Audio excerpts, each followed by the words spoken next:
اب 200 کا case process میں تھا ہی کہ فیڈرل گورنمنٹ کی اپیل سے کچھ دن پہلے مارشل لا لگ گیا اور چیف مارشل لا ایڈمنسٹریٹر نے ایک آرڈر ایشو کیا جسے لاس کنٹینیوس انفورسمنٹ آرڈر کہتے ہیں، جس کے تحت تمام قانون جو اس وقت پاکستان میں تھے ان کو ویلیڈیشن مل گئی سوائے 1953 کے کانسٹیٹیوشن کے۔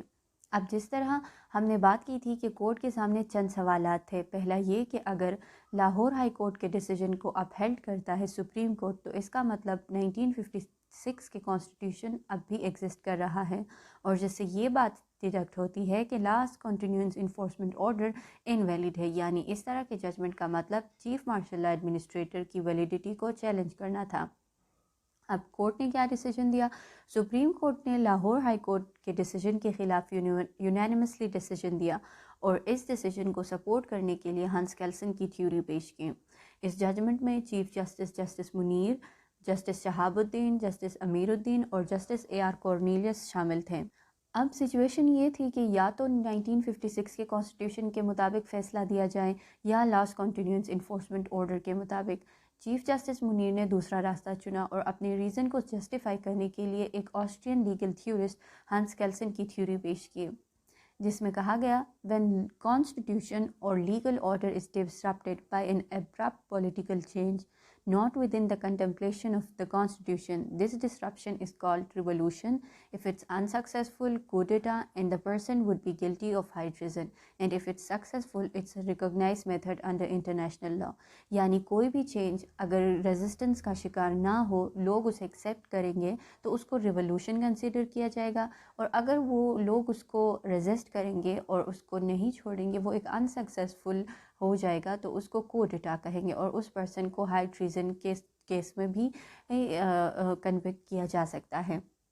مور اوور کسی لا کی ویلیڈیٹی اب کس بیس پہ ہوگی تو اس کا آنسر کچھ یوں دیا گیا کہ یہ اب نیو لیگل آرڈر کے حساب سے ہوگا، کیونکہ جو اولڈ آرڈر تھا وہ اب منسوخ ہو چکا ہے۔ اسی کو مد نظر رکھتے ہوئے آرٹیکل 4 نیو لیگل آرڈر کا یعنی لاس کنٹینیوس آرڈر کا تمام اسپیسیفک لاس کو ویلیڈیٹ کرتا ہے، جس میں FCR بھی انکلوڈ ہے، کانسٹیٹیوشن کو انویلیڈیٹ قرار دیتا ہے۔ اور سنس آرٹیکل 5 اور آرٹیکل 7 کانسٹیٹیوشن کا حصہ ہے تو اس بیس پہ آرگیومنٹ اب نہیں بن سکتا کہ کوئی بھی فنڈامنٹل رائٹ انفرنج ہوئے ہیں۔ thus اس کنکلوژن کے ساتھ AR کارنیلیس اور دوسرے ججز نے بھی ایگری کیا، لیکن انہوں نے کچھ ڈیفرنٹ ریزننگ دیے۔ AR کارنیلیس نے اپنی ریزننگ پیش کرتے ہوئے کہا کہ لاس کنٹینیوس آرڈر کے کسی آرٹیکل میں یہ نہیں کہا گیا کہ اس کا ریٹروسپیکٹیو افیکٹ ہوگا، thus تمام ریٹس جو 7 اکتوبر سے پہلے ایشو ہوئے تھے ان پہ اس کا کوئی اثر نہیں ہوگا۔ اس کے علاوہ آرٹیکل 2 کلاس 7 کا بھی اسی ججمنٹ میں بات ہوئی، جس کے مطابق AR کارنیلیس نے جس کی انٹرپریٹیشن AR کارنیلیس نے کچھ یوں کی کہ یہ آرٹیکل پیورلی ان ریٹس کے بارے میں بات کرتا ہے جو چیف مارشل لا کے ایڈمنسٹریٹر کے اگینسٹ میں دیے جاتے ہیں، اس میں کوئی اور بات نہیں ہے۔ لیکن ان پوائنٹس کے باوجود AR کارنیلیس نے انڈیویجول کو ریلیف نہیں دیا، انسٹیڈ انہوں نے FCR کو ڈیٹیل میں ڈسکس کیا اور یہ بتایا کہ یہ ایک اسپیشل پیس آف لیجسلیشن تھا جو برٹش ٹائم میں انفورس ہوا تھا۔ اس وقت کچھ پروونس کو نان ریگولیٹڈ اور کچھ کو ریگولیٹڈ پروونس کر کے ڈیوائڈ کیا گیا تھا، اور جو نان ریگولیٹڈ پروونس تھے ان میں یہ FCR لاگو تھا۔ اور اس کے علاوہ جو DC کی ڈسکریشن کی بات ہوئی تھی تو DC کی ڈسکریشن انلمیٹڈ نہیں ہے، یہ ویلڈ اوپینین کے طور پر استعمال کیا جا سکتا ہے۔ thus یہ لا